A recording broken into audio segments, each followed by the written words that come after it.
Bienvenue sur ma chaîne. L'Inter Miami se prépare à accueillir la saison MLS 2024 après plus d'un mois d'absence pour ne pas avoir atteint les playoffs MLS 2023. Les 4 anciens joueurs de Barcelone, Lionel Messi, Luis Suarez, Sergio Busquets et Jordi Alba, Miami espère être l'un des prétendants à la Coupe MLS cette nouvelle saison. Avant de continuer, prends le temps de souscrire et appuyer sur la touche de notification pour les futures vidéos. L'équipe de Gerardo Martino se présentera en début de saison, le 8 janvier, pour passer la visite médicale et commencer à travailler sur les positions du club pour le début de la nouvelle ère. L'équipe de Miami devrait suivre le calendrier de pré-saison au début de la campagne MLS 2024, à savoir le Salvador, l'Arabie Saoudite, Hong Kong, le Japon et les États-Unis. Messi et ses coéquipiers commenceront à préparer la saison à venir avec un déplacement au stade de Cuscatlán pour le match contre le Salvador.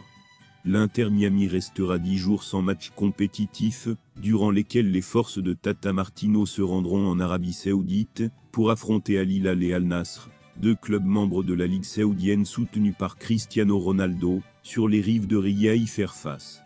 La pré-saison de l'Inter Miami débutera le 15 février contre le club d'enfance de Messi, les Newell's Old Boys, à domicile contre le DRV PNK.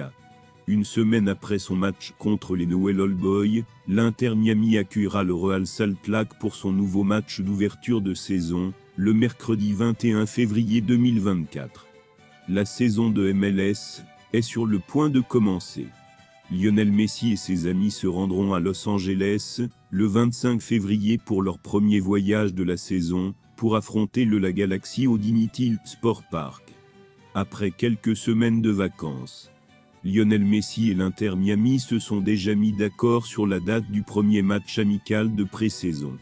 La Rose affrontera pour la première fois l'équipe nationale du Salvador au stade de Cuscatlán, le vendredi 19 janvier 2024, à partir de 20h, heure de Miami, USA.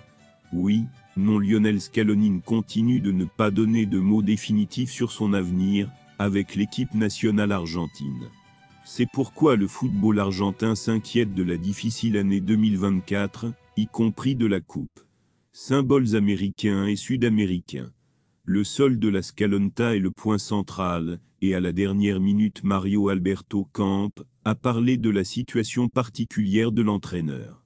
Le professeur suppléant inexpérimenté a fait du bon travail, mais ensuite il a été largué, il est devenu un champion, et maintenant il dit « mec, respecte-moi.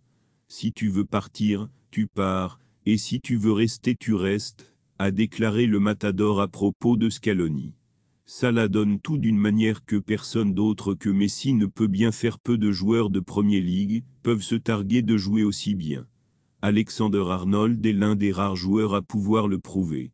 Pendant ce temps, le joueur de 31 ans a atteint 150 buts pour Liverpool contre Newcastle la saison dernière, mais son prochain objectif est très peu probable. Enfin, la rubrique publications hebdomadaires et annuelles.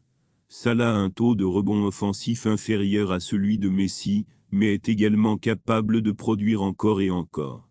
Il y avait quelques doutes quant à sa capacité à atteindre le même niveau cette saison, mais il est en passe de réaliser l'une de ses meilleures saisons en Premier League cette saison, marquant 14 buts et fournissant 8 passes décisives en 20 matchs. Bien sûr, Salah a la capacité de produire des moments brillants, mais il n'est pas aussi bon que Messi à son apogée. Merci d'avoir regardé cette vidéo, et je vous prie de laisser vos commentaires.